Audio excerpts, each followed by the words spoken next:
Saudara yang dikasihi Tuhan, ada sukacita pada malam hari ini. Haleluya. Kita mau siapkan hati kita. Kita mau berikan yang terbaik buat Tuhan pada malam hari ini. Kita mau memuji dan menyembah Tuhan. Haleluya. Terima kasih Tuhan. Terima kasih Yesus.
berkuasa.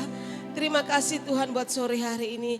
Kasih setiamu yang selalu melimpah dalam kehidupan kami. Kami bisa ada saat ini semua karena kemurahan, pemeliharaan, penyertaan-Mu Tuhan Yesus. Ajar kami untuk selalu bersyukur dalam setiap keadaan apapun yang kami hadapi saat ini.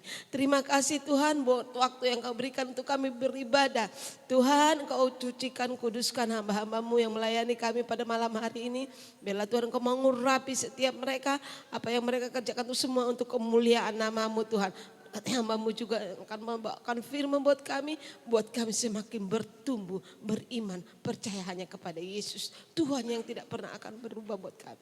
Terima kasih Tuhan Yesus, kami serahkan ibadah kami ini dari awal, pertengahan, hingga akhirnya. Biarlah Engkau beracara di setiap kami Tuhan. Seberapa kami yang ada, kami merasakan bahwa Yesus ada bersama kami. Bahwa Yesus ada bersama dari setiap kehidupan kami. Setiap masalah apa yang kami hadapi, bersama-Mu kami sanggup menghadapinya Tuhan. Terima kasih Tuhan, kami serahkan ibadah kami ini. Di dalam nama Tuhan Yesus berdoa dan mengucap syukur. Haleluya, amin. Tetap berdiri saudara, saya bacakan firman Tuhan.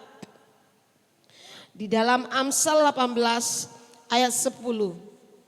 Nama Tuhan adalah menara yang kuat. Kesanalah orang benar berlari dan ia menjadi selamat. Amin. Amin. Kami persilahkan Bapak Ibu Saudara duduk kembali. Kita percaya bahwa hanya Tuhan yang sanggup melakukan segala perkara. Haleluya.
Perkataan yang berkuasa. Oleh sebab itu kita selalu memperkatakan perkataan iman, perkataan yang membangun, perkataan doa supaya orang lain diberkati dengan perkataan kita. Haleluya, ku diberi kuasa.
kemenangan, ku bersorak merayakan. Terpujilah Engkau Raja segala raja. Diberi kuasa dari Raja mulia, menaklukkan musuh di bawah kaki. Pakai kuasa dari Raja mulia, bila Allah ada bersamaku. Oh, bila Allah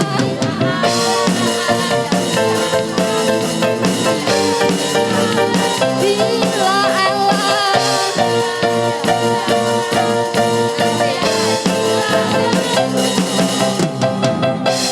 sungguh besar Tuhan, Engkau beri saya hidupku. Ku berdiri dengan iman dalam Yesus Tuhan. Kau yang memberi kemenangan, ku bersorak merayakan.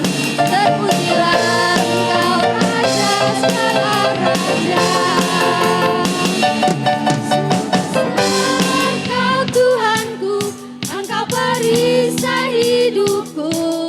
Ku berdiri dengan iman dalam Yesus Tuhan.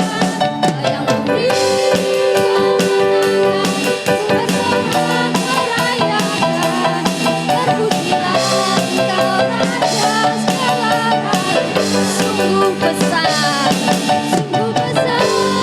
Kau Tuhanku, Engkau perisai hidupku. Ku berdiri dengan iman dalam Yesus Tuhan. Kau yang memberi kemenangan, ku bersorak merayakan. Terpujilah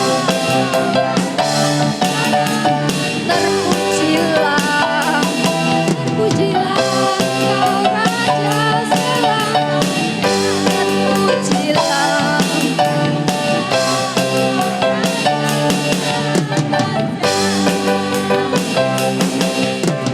Haleluya. Terpujilah nama Tuhan. Kami persilahkan duduk.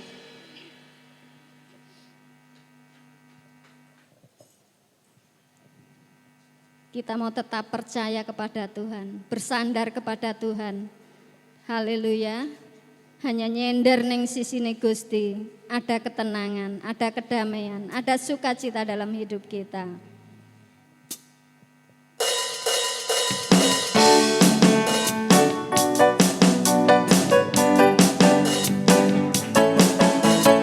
Nyender neng sisine sapa, nyender neng Gusti Yesus, nyender neng sisine sapa, nyender neng Gusti, nyender neng sisine sapa, nyender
berdoa.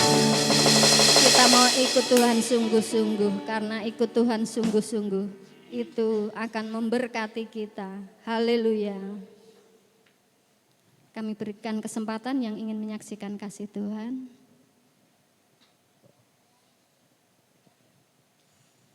Kalau tidak ada, kita siapkan hati kita. Kami percaya Tuhan, Engkau sanggup menyediakan. Saat kami perlu, Engkau tahu Tuhan. Saat kami minta, Tuhan mendengar setiap seruan doa kami. Glory, haleluya. Terima kasih Yesus. Perhatikanlah bunga bakung di ladang, Tuhan hiasi tanpa bekerja. Apalagi kita orang percaya, Tuhan cukupkan, Tuhan sediakan. Perhatikan burung-burung di udara, Tuhan dimakan tanpa bekerja. Apalagi kita kesayangannya, Tuhan sediakan.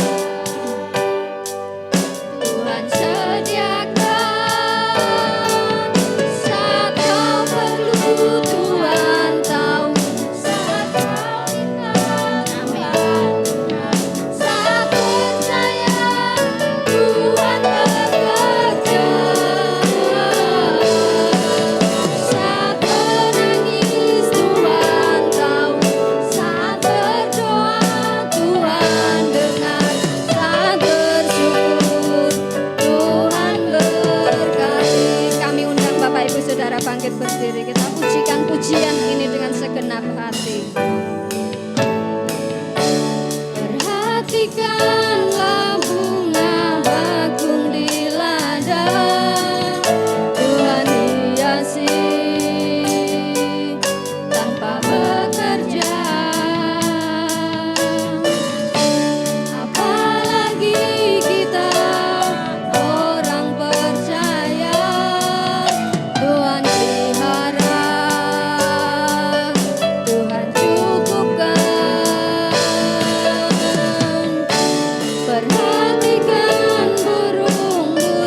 Tuhan bekerja.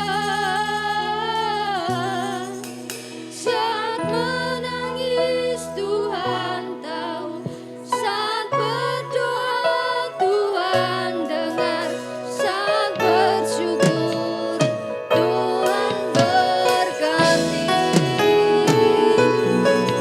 Saat kau perlu Tuhan tahu, saat kau minta Tuhan dengar, saat percaya Tuhan bekerja.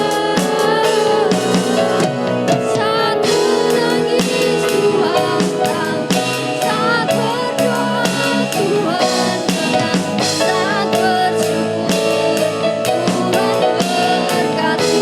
Saat bersyukur, saat bersyukur Tuhan berkati. Saat bersyukur, saat bersyukur Tuhan berkati. Haleluya. Terima kasih. Terima kasih Tuhan, terima kasih. Hati kami penuh dengan ucapan syukur. Sebab Engkau Allah kami yang besar Tuhan Yesus. Kami percaya Engkau mendengar setiap doa-doa kami. Kami percaya Engkau bekerja Tuhan atas setiap kehidupan kami. Kami percaya Tuhan Engkau Allah yang tidak pernah lalai untuk menepati janji-Mu Tuhan. Terima kasih Tuhan, terima kasih. Sebentar kami mau mendengar kebenaran firman-Mu. Biarlah firman-Mu yang kami dengar dapat menjadi rema dalam kehidupan kami. Sehingga kami menjadi pelaku-pelaku firman-Mu Tuhan. Terima kasih Tuhan, berkati Bapak Gembala. Berikan Bapak Gembala perlindungan ilahi daripada Engkau Tuhan. Supaya menyampaikan kebenaran firman-Mu menjadi berkat untuk kami semua. Terima kasih Tuhan Yesus, kami siap mendengar. Berbicaralah Tuhan, haleluya, amin. Puji nama Tuhan, selamat malam. Bisa kecilin sedikit. Ya, ada haleluya. Ya, tidak mengurangi sukacita kita ketika kita ibadahnya sore hari. Tetapi dimanapun, kapanpun kita bisa berjumpa dengan Tuhan. Amin. Hari ini ada sesuatu yang menarik yang akan saya bawakan firman Tuhan pada malam hari ini, yaitu akal vs iman. Tetapi ini dengan versi jenis yang berbeda dari sebelum-sebelumnya. Karena nanti ini saya akan bawakan dengan berseri. Jadi tolong yang tidak hadir itu wajib untuk dengar di YouTube seperti itu. Nah, next berikutnya kita lihat dulu. Ada dua jenis golongan orang yang bertentangan. Jadi orang Kristen itu saya bagi jadi dua bagian. Ya, ada dua bagian orang Kristen. Dan sebenarnya nanti kita lihat mana yang paling benar, kita lihat nanti belakangan. Yang pertama adalah golongan orang-orang beriman, yang imannya berkata besar, apa-apa iman. Sehingga seringkali orang ini merendahkan orang-orang yang berpikir panjang. Ayo, udah beli aja motor. Ya, ini tetangganya bilang, Ibu A bilang ke Ibu B, beli aja motor. Yang B-nya, tapi ini cicilannya terlalu besar, ini. Udah kamu kok nggak punya iman. Ya, tapi yang ini, seringkali ini, nih, pertentangan. Iman merendahkan orang yang berlogika. Tapi sebaliknya, orang yang berlogika, pikirannya sangat kuat, itu sering merendahkan orang-orang yang beriman. Apa-apa iman, nggak masuk akal iku, apa segala macam. Nah ini seringkali menjadi dua-duanya musuhan. Nah kadang nggak selalu. Orang-orang beriman seringkali nyantolnya kepada ibu-ibu, kepada wanita. Karena wanita lebih kepada perasaannya. Tapi orang yang berlogika kadang-kadang nyantol kepada laki-laki. Karena logikanya begitu kuat. Jadi perasaan dengan logika. Ini seringkali bertentangan suami dengan istri. Tapi ini saya katakan kadang. Jadi tidak selalu. Tetapi kita buka dulu di dalam Roma 12 ayat ketiga. kita bangkit berdiri, yang bisa bangkit berdiri, kita buka dulu Roma 12 ayat yang ketiga. Roma 12 ayat yang ketiga. Kita baca dalam hitungan yang ketiga. Yang sudah ketemu katakan haleluya. 1, 2, 3. Berdasarkan kasih karunia yang dianugerahkan kepadaku, aku berkata kepada setiap orang di antara kamu, janganlah kamu memikirkan apa lebih tinggi daripada yang patut kamu pikirkan. Nah ini dia. Tetapi hendaklah kamu berpikir begitu rupa. Pertama, berpikir begitu rupa. Ulangi, 1, 2, 3. Berpikir begitu rupa. Lanjut, sehingga kamu menguasai diri menurut, katakan ukuran iman yang dikaruniakan Allah kepada kamu masing-masing. Silakan duduk. Ini bagus banget Bapak Ibu. Sayang banget kalau Bapak Ibu lewatin firman Tuhan. Jadi harus buka mata, buka telinga, buka hati. Lihat di sini. Ternyata iman dan logika itu sebenarnya tidak bisa dipisahkan. Udah ada ayatnya. Ini. Sudah ada ayatnya. Setiap segala sesuatu yang kita imani harus didasari, tuh ya. Didasari dengan apa? Iman itu harus didasari dengan, sebelum iman muncul dulu apa? Pertama kali berpikir dulu. Loh Om, tapi iman kan musuhnya berpikir. Musuhnya logika. Logika kan sering berkata mustahil. Nanti dulu, yang saya maksud dengan berpikir apa? Itu dia. Berpikir itu berpikir yang bagaimana dulu. Nanti lihat belakangan. Coba next. Lihat ini. Saya katakan tadi, segala sesuatu yang kita imani itu jangan sampai tidak dilandasi dengan berpikir. Lihat ada ayat-ayatnya. Waktu Maria mau mengandung Yesus, tiba-tiba malaikat Gabriel datang kepada Maria. Maria, nanti kamu akan mengandung. Maria kan berpikir, tuh. Bagaimana bisa saya mengandung sedangkan saya belum bersuami? Artinya Maria itu perawan, virgin. Jadi waktu Yesus itu ada di kandungan, itu belum bercampur bersetubuh dengan seorang pria. Logika Maria berkata, tidak mungkin.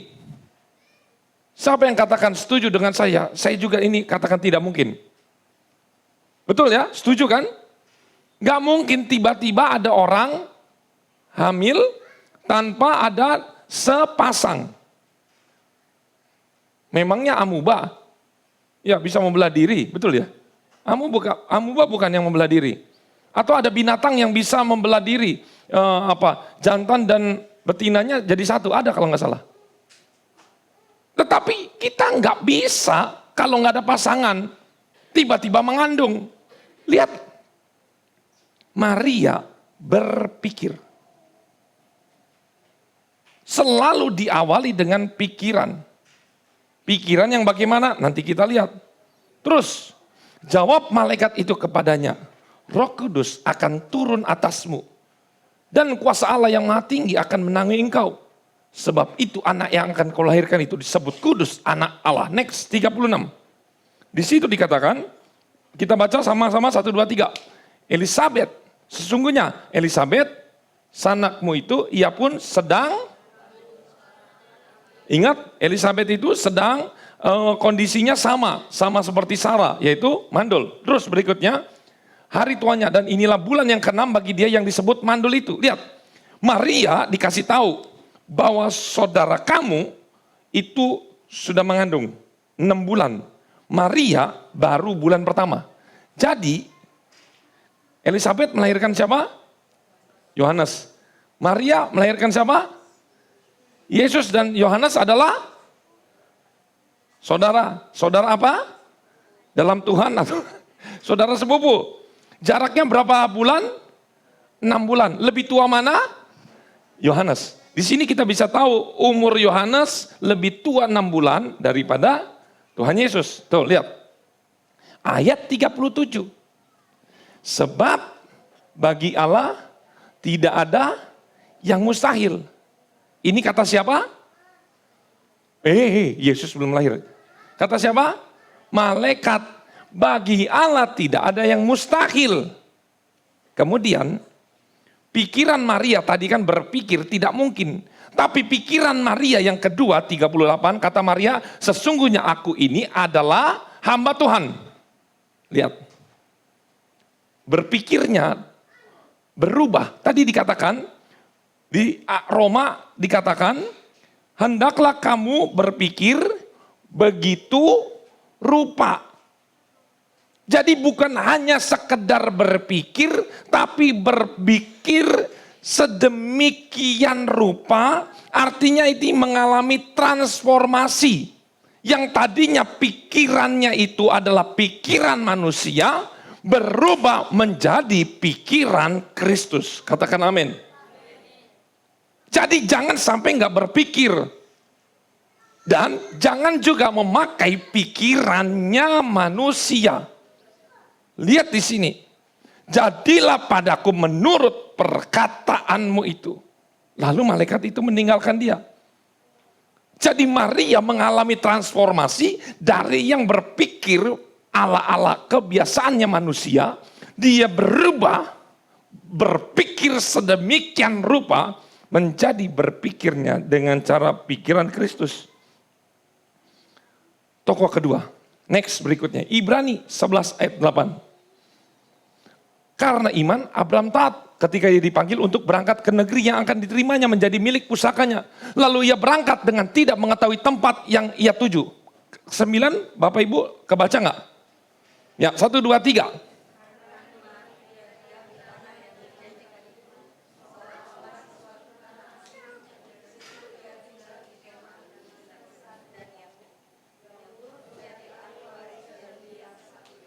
Sebab ia menanti-nantikan kota yang mempunyai dasar yang direncanakan dan dibangun oleh Allah. 11, karena iman, next.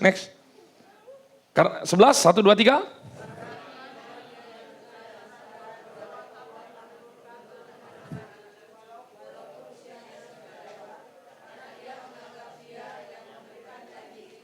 Tuh, lihat. Di sini perlu digaris bawahi. Dia yang memberikan janji itu setia. Stop dulu di sini. Tahu dari mana Abraham bahwa yang memberi janji itu adalah orang yang setia. Setia itu tidak ingkar, selalu tepat pada waktunya. Kenapa? Kenapa Abraham bisa tahu? Apakah dari kata orang atau dari pengalaman diri sendiri? Tentu ini kita tahu. Ini akibat dari pengalaman pribadi dia dengan Tuhan. Perhatikan ini baik-baik. Dia nggak ada dasar, tetapi satu dasar dia kenal. Dia kenal bahwa yang memberi janji itu setia. Katakan setia. Tapi dia harus kenal betul. Lanjut berikutnya, langsung di ayat 17 saja. Karena iman, maka Abraham tak kala ia dicobai mempersembahkan Ishak, yang telah menerima janji itu rela mempersembahkan anaknya yang tunggal. 18 kita baca, walaupun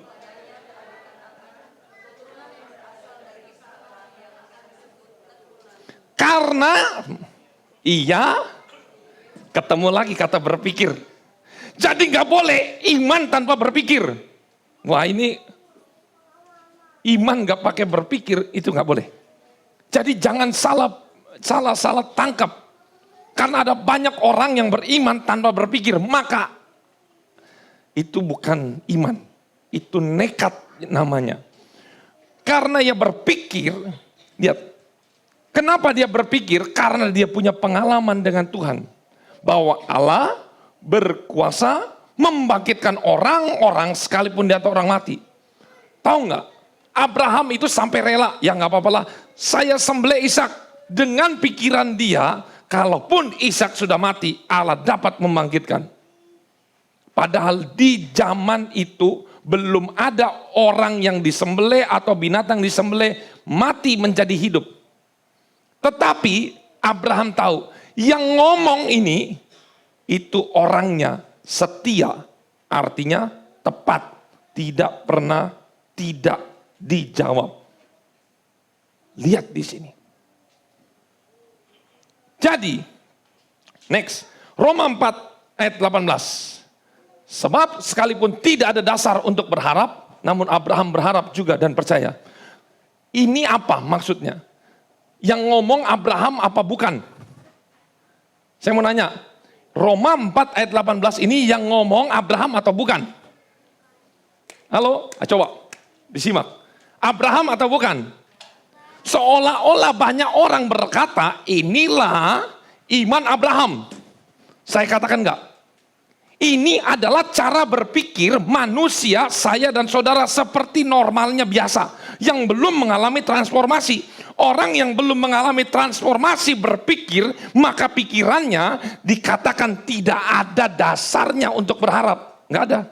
Apa? Dia sudah tua? Apa? Umurnya udah multi haid? Si Sarah? Enggak ada.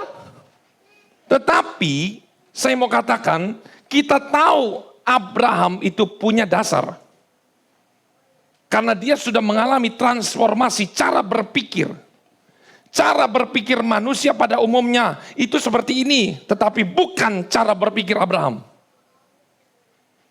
Next. Cara berpikir Abraham adalah, lihat di ayat 19. Allah berkuasa membangkitkan orang-orang. Sekalipun dia sudah mati. Ini cara berpikirnya Abraham. Apakah Abraham berpikir atau beriman?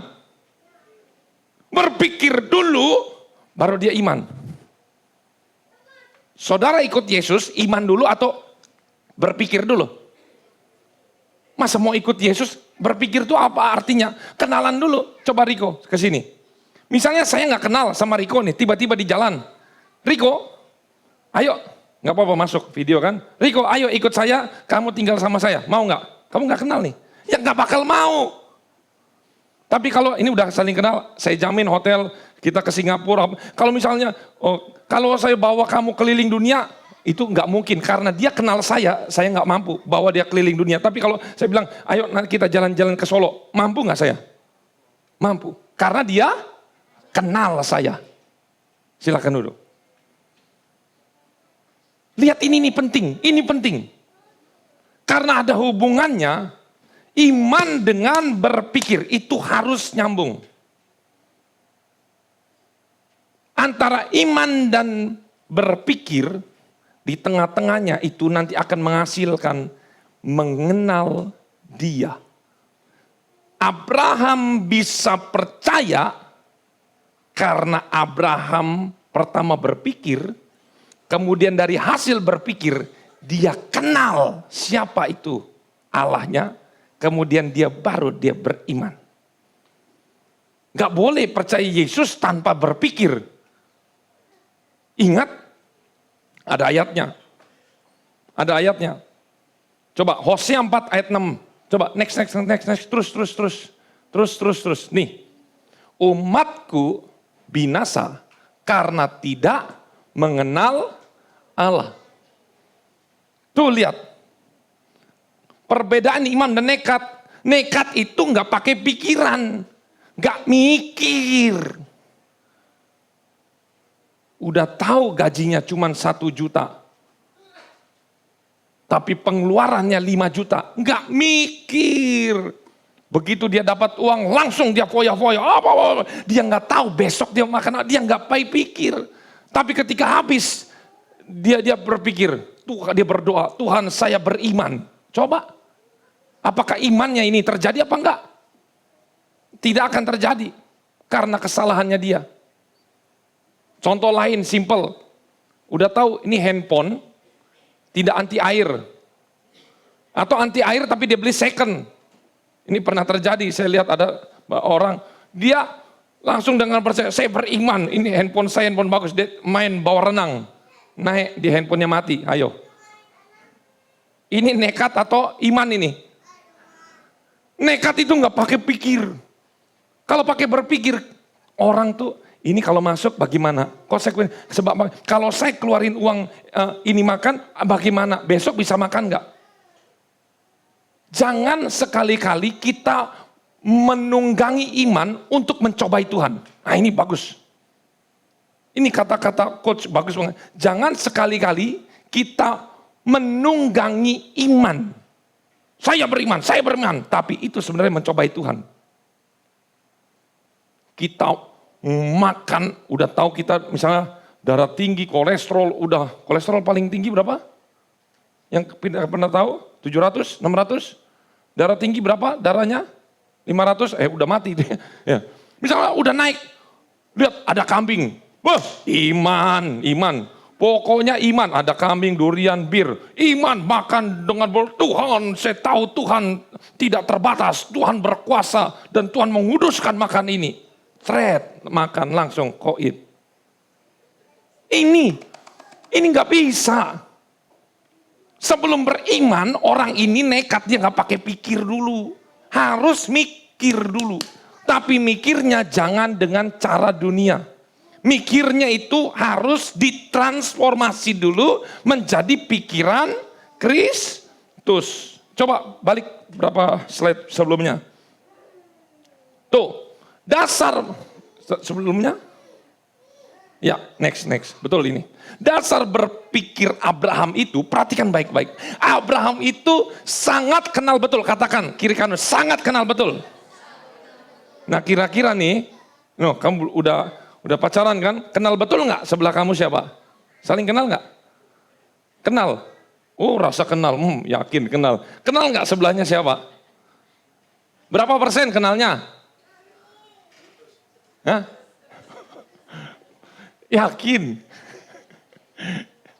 Yakin Bapak Ibu kenal pasangan Bapak Ibu 100? Atau jangan-jangan banyak yang dirahasiakan? Lihat, ingat nih, Abraham imannya itu tumbuh, tapi sebelum itu dia itu sangat kenal betul.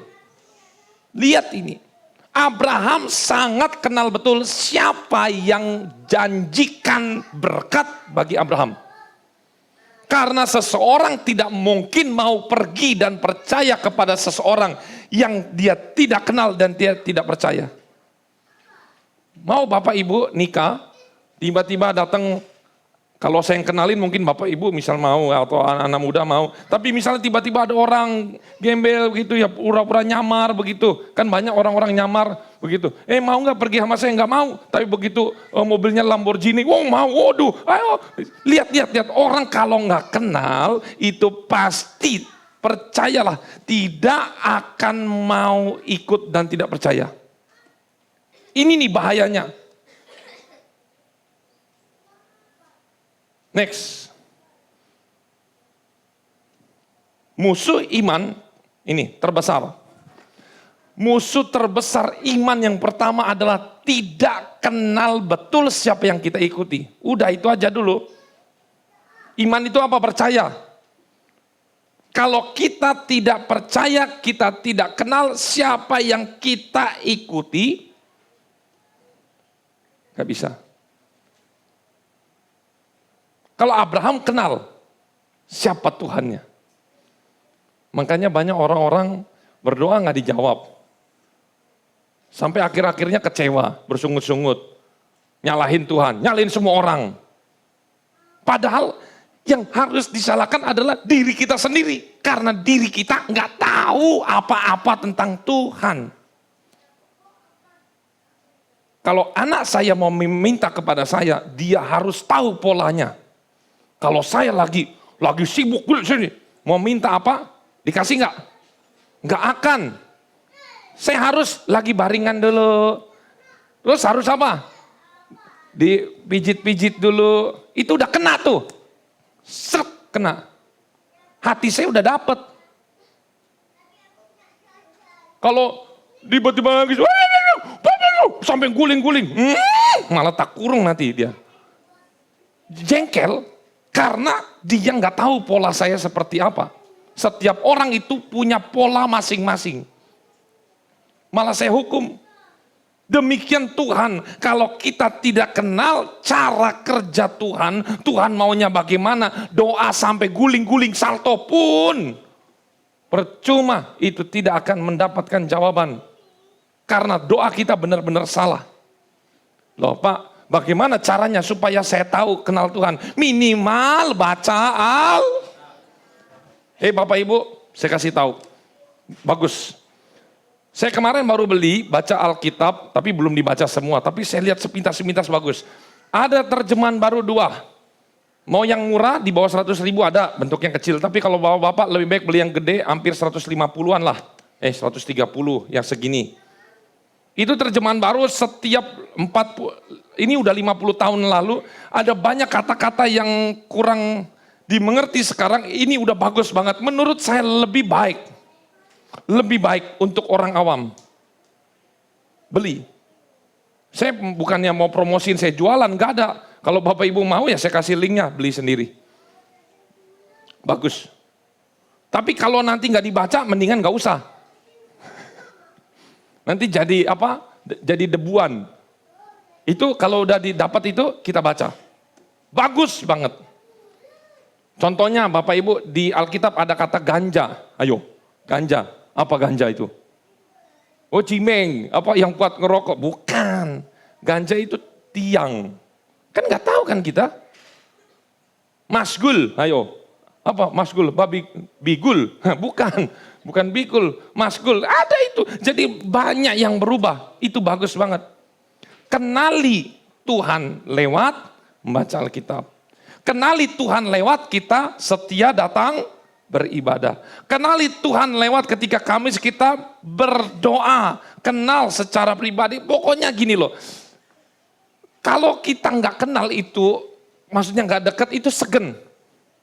Tapi kalau kita kenal deket banget sama orang tertentu, misalnya saya sama istri saya atau saya punya anak tinggal ngomong, kalau dia kenal saya, dia tinggal bilang apa aja, saya pasti kasih.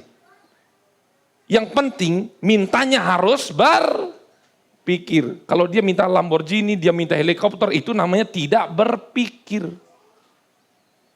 Tapi kalau hanya Indomaret, alah. Ya kan? Coki-coki, alah apa gampang. Apa permen sedot, ya gampang. Es krim yang 2000, gampang langsung. Kita juga begitu dengan Tuhan. Kalau kita sudah menyenangkan Tuhan, sudah pijit-pijitin ini, udah muji-muji dia, sudah nangisnya nangis, bukan nangis bersungut-sungut sambil guling-guling karena doa kita nggak dijawab, tapi nangisnya, Tuhan kok baik. Kata Tuhan, kok baik? Saya belum ngasih apa-apa, kok dibilang baik? Wes, minta apa? Minta kawin, wes kawin. Loh, udah punya istri, wes jangan.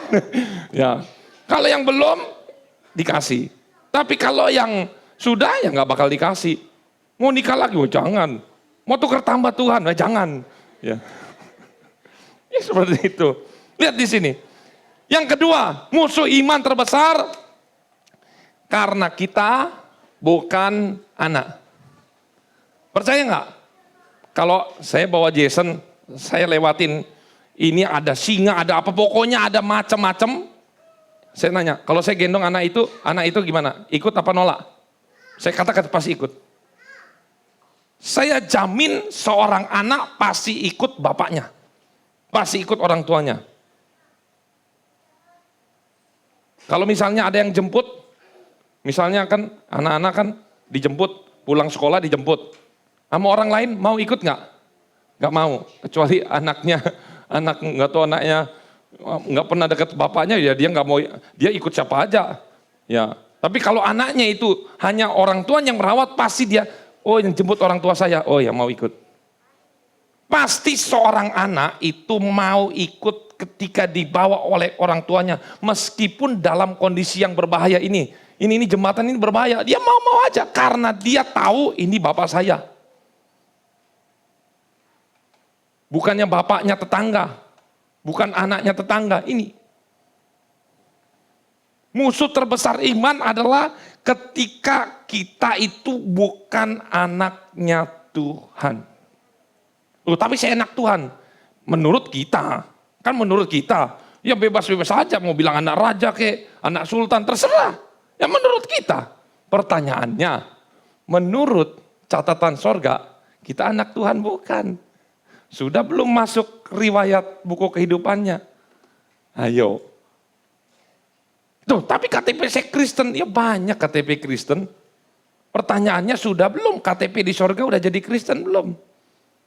Ini, perhatikan ini baik-baik. Kedua hal ini. Kita tidak kenal betul dan kita bukan anak. Kalau kita bukan anak, maka imannya itu nggak akan terjadi apa-apa. Kalau kita tidak kenal dengan Tuhan secara pribadi, imannya tidak terjadi apa-apa. Iman itu terjadi kalau memang betul kita anak. Sangat simpel, mintalah maka akan diberi, carilah maka kamu akan mendapat, ketuklah pintu akan dibukakan bagi seorang anak. Tapi kalau bagi orang asing, jam 2 pagi, jam 12, ketuk-ketuk dibuka enggak? Tidak. Kalau anak, ya dibuka. Anak lapar, malam-malam, dimasakin enggak?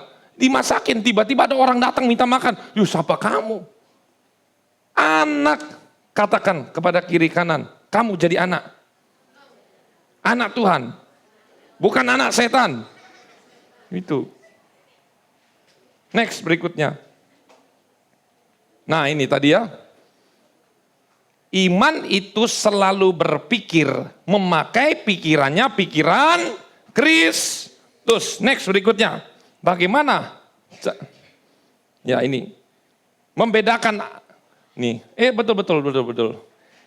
Manusia yang sudah hidup di dalam Tuhan tidak boleh lagi membedakan berpikir atau memakai akal dan iman karena sesuatu yang bertentangan. Tetapi justru saling melengkapi. Ingat, iman dan berpikir Kristus itu justru itu mereka saling melengkapi, itu seperti kakak adik. Karena kalau kita beriman tanpa berpikir Kristus, itu namanya nekat. 2 Korintus 10 ayat 5. Ayo baca semua, 1, 2, 3. Kami menawan, tuh lihat, pikiran yang ditransformasi itu adalah pikiran yang sudah ditawan. Katakan ditawan. Ditawan, ditaklukkan kepada siapa? Yesus Kristus. Hasil dari menawan pikiran sendiri adalah di ayat 16, 1, 2, 3. Sebab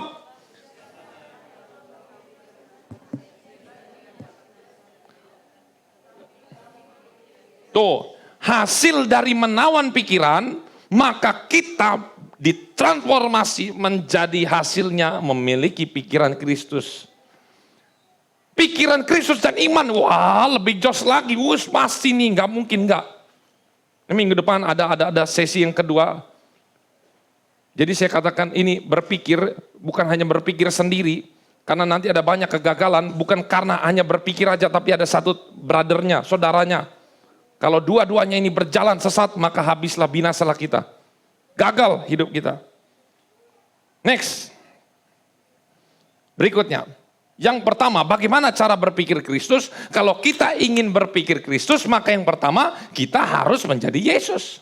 Loh, maksudnya gimana kita harus menjadi Yesus? Jadi, khotbah yang kemarin Tante Ibu Gembala kan ada yang bahasa Inggris itu, ya tuh. Gimana menjadi Yesus, benar-benar menjadi Yesus, harus ditanyakan kepada diri sendiri. Nih, Bapak Ibu membayangkan Bapak Ibu adalah Yesus. Kemudian Bapak Ibu berkata begini dalam hati, jika saya Yesus, coba omong bersama-sama dengan saya, 1, 2, 3. Jika saya Yesus, apakah yang saya pikirkan adalah benar? Dan Yesus akan melakukan sama seperti yang saya lakukan? Tuh, lihat. Kalau kita itu jadi Yesus, ingin melakukan apapun, kira-kira Yesus itu benar nggak? Menurut Yesus itu benar nggak? Contohnya nggak usah beli-beli dulu lah. Kita ingin mengucapkan perkataan sama seperti firman. Mengucapkan kata-kata, Kalau Yesus kira-kira ngomong nggak kayak gitu? Gitu. Misalnya kita mau maki-maki tetangga kita, kira-kira kalau Yesus, kita jadi Yesus, Yesus ngomong nggak? Atau Yesus cara marahnya bagaimana? Om, tapi masa nggak boleh marah? Saya bilang, Yesus pernah marah juga. Jadi mau marah pun harus dengan caranya, cara Yesus. Harus benar. Jika saya Yesus, apakah yang saya pikirkan ini adalah bermanfaat atau enggak? Jadi ketika kita lakukan aktivitas apapun, ingin beli apapun, kalau saya Yesus kira-kira ini bermanfaat enggak? Dan Yesus setuju enggak dengan pikiran saya? Selalu ditawan, pikiran ini selalu ditawan. Jangan menjadi pikiran ini liar. Waduh, ngeri Bapak Ibu. Kalau pikiran ini liar, mengerikan. Jika saya Yesus, apakah yang saya pikirkan ini adalah perlu dan baik saya lakukan? Selalu ketika kita bangun, ketika kita bekerja, ketika kita pergi kemana-mana, kira-kira keputusan kita itu selalu ukurannya adalah Yesus. Harus selalu Yesus. Siapa bilang Yesus nggak pernah takut? Yesus pernah takut? Pernah. Darahnya seperti merah. Yesus pernah sedih? Pernah. Yesus pernah lapar? Pernah. Yesus pernah haus? Pernah. Yesus pernah marah? Pernah. Tetapi dalam kewajaran pikiran Yesus ini yang harus menjadi pikiran kerangka berpikir kita. Selalu begitu.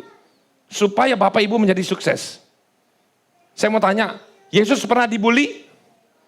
Wow, banget. Dibully secara verbal dan non-verbal. Dengan kata-kata pernah? Dengan kekerasan pernah? Tapi saya mau nanya, sikap Yesus bagaimana ketika dibully? Dia diam atau dia maki-maki balik? Dia diam. Dia diam. Jadi ini yang harus kita lakukan. Berpikir dengan Allah Yesus. Next berikutnya. Next, nah ini. Lihat ini siapa, tokoh siapa? Daud melawan. Kegagalan dan kehancuran hidup manusia adalah akibat membiarkan pikirannya itu tidak ditawan, tetapi dibiarkan menjadi liar. Waktu dia melawan Goliat, pikirannya itu Daud mengalami transformasi, tapi dia pikir dia menang, selalu menang. Salah. Tetapi ketika waktu dia di istana, dia membiarkan pikirannya itu menjadi liar. Makanya dia jatuh. Dia bisa kalahkan Goliat, tetapi Daud tidak bisa mengalahkan pikirannya sendiri. Siapa yang bisa mengalahkan Daud? Hanya pikirannya sendiri. Siapa yang bisa mengalahkan Simson? Hanya pikirannya sendiri. Siapa yang bisa mengalahkan kehebatan murid Yesus Yudas? Hanya dia sendiri. Yesus sudah ingatkan supaya Yudas berpikir. Sudah diingatkan, jangan nanti kamu akan mengkhianati. Kamu akan menjual aku. Yesus sudah peringatkan. Tetapi enggak. Dia membiarkan pikirannya liar. Bapak Ibu, kehancuran rumah tangga, kehancuran dalam perekonomian, kehancuran dalam masa depan itu cuman satu yang saya lihat. Kalau orang itu membiarkan pikirannya itu liar kemana-mana, tidak dikontrol, hancur. Untuk kemarin, beberapa hari lalu istri saya bicara kepada saya tentang masalah sesuatu. Dia sebenarnya nggak ada masalah apa-apa. Tiba-tiba dia ingat sesuatu masalah yang mengganggu hatinya sehingga pikirannya ngawang. Tapi dia tengking dalam nama Yesus. Tiba-tiba itu datang. Ya sebenarnya bukan hanya istri saya, semua manusia begitu. Kita lagi enak-enak ngopi, lagi enak-enak. Tiba-tiba yang membuat kita kesel, membuat benci, tiba-tiba datang. Dan kita terganggu, mood kita terganggu. Jadi bad mood namanya. Apa devil mood, jadi setan mood. Tiba-tiba ngamuk, padahal gak ada apa-apa. Cuman ditanya kenapa, ingat mantannya dulu, ingat masa lalunya dulu, ingat begini. Sebenarnya itu nggak perlu. Itu karena pikirannya itu tidak ditawan. Ngeri loh Bapak Ibu. Lihat orang ketemu. Padahal orang itu sudah berubah. Wow, kita liar. Oh, orang ini begini. Lihat suami pulang terlambat. Wah, dia selingkuh ini. Lihat ini. Wow, lihat orang mewah. Wah, pasti banyak utangnya. Wah, ini semua. Pokoknya pikirannya ini ngeres terus. Selalu negatif terus. Hancur Bapak Ibu. Coba berpikir tuh Yesus kira-kira pikirannya bagaimana sih? Baca Alkitab. Baca Alkitab. Supaya kita tahu benar-benar pikiran Yesus seperti apa. Saya yakin kita ini akan menjadi orang berhasil kalau memakai pikiran Kristus. Pasti berhasil. Karena pikiran Yesus itu tidak ada yang mustahil. Orang mati, Yesus katakan apa? Dia tidur. 5.000 orang laki-laki. Dia hanya katakan, ada apa aja? Yesus nggak pernah katakan, aduh, waduh, sial, wah, segala macam, ini negatif. Nggak ada perkataan yang satu pun keluar dari Yesus itu negatif. Dari perkataan-perkataan yang berkat, itu akan mengandung kuasa 5 roti menjadi banyak. Karena di situ nggak ada orang Manado, nggak ada ibu-ibu Indonesia. Kalau nggak, dibungkus, habis. Lihat ini. Perkataan itu juga munculnya dari orang berpikir. Kesimpulannya. Terakhir.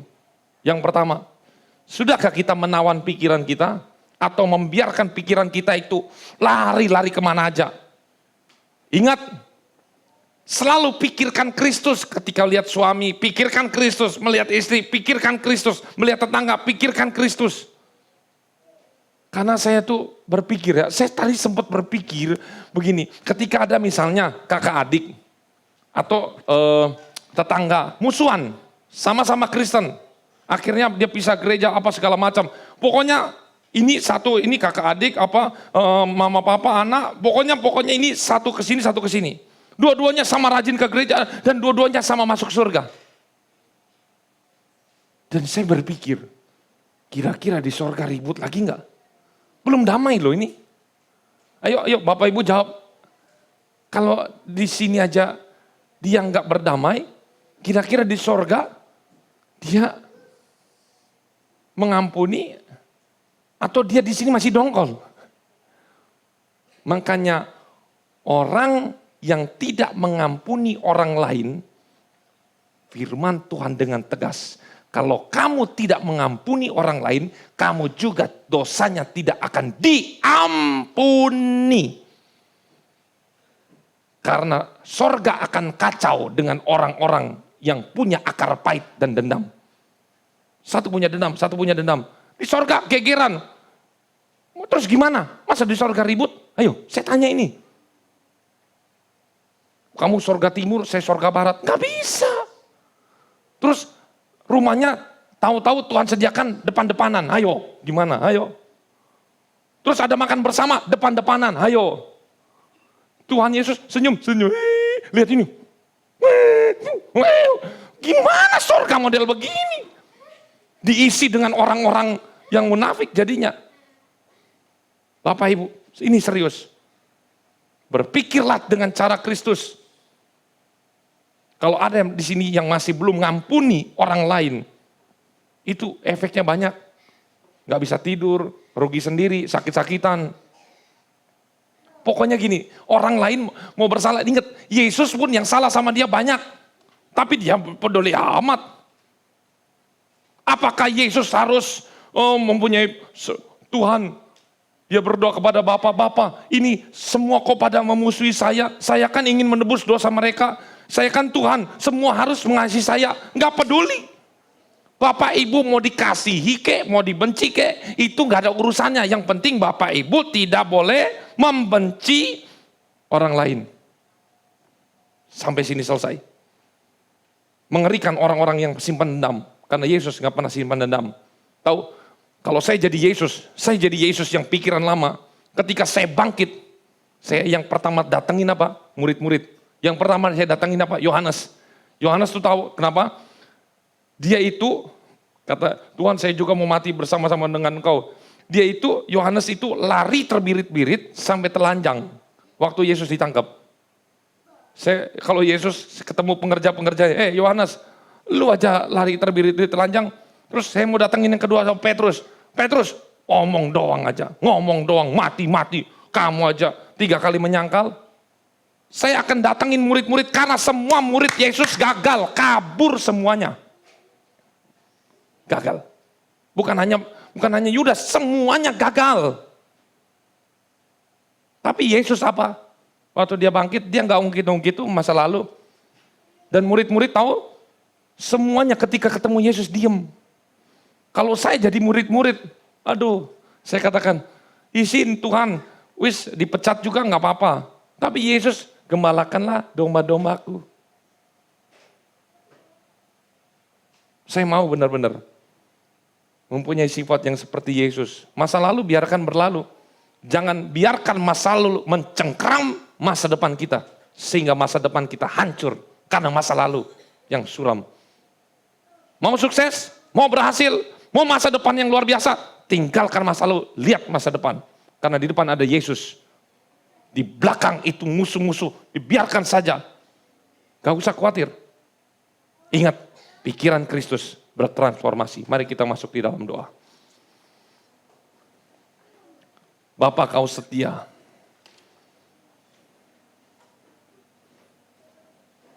Ubah hatiku seputih hatimu. Ubah hatiku.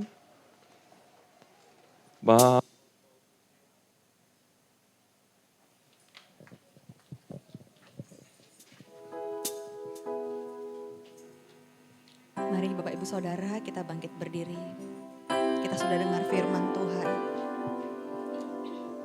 Kita mau pikiran kita bertransformasi, berubah seperti pikiran Kristus. Karena hanya Tuhan yang mampu mengubahkan kita. Haleluya Yesus.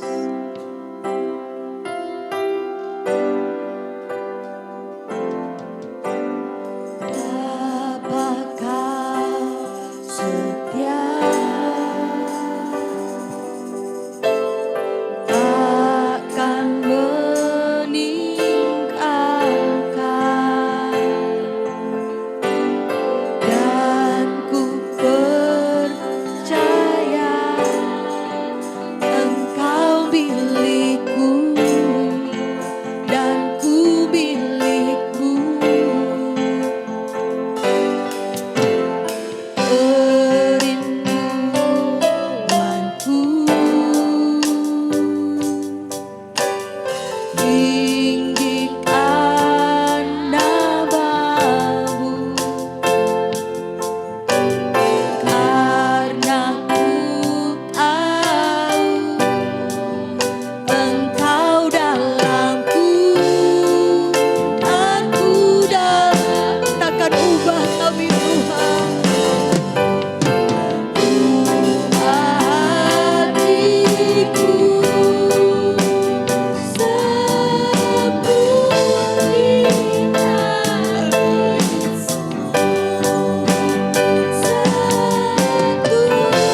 bisa berpikir seperti Engkau. Mungkin terlalu sakit yang kami alami. Mungkin terlalu jahat orang yang menjahati kita. Tapi kita minta Tuhan yang ubah hati kita. Tuhan, biar Engkau dalam aku Tuhan dan aku dalam Engkau. Tuhan yang bisa mengubahkan setiap hidup kita. Kita mau katakan sungguh-sungguh, ubah hatiku Tuhan.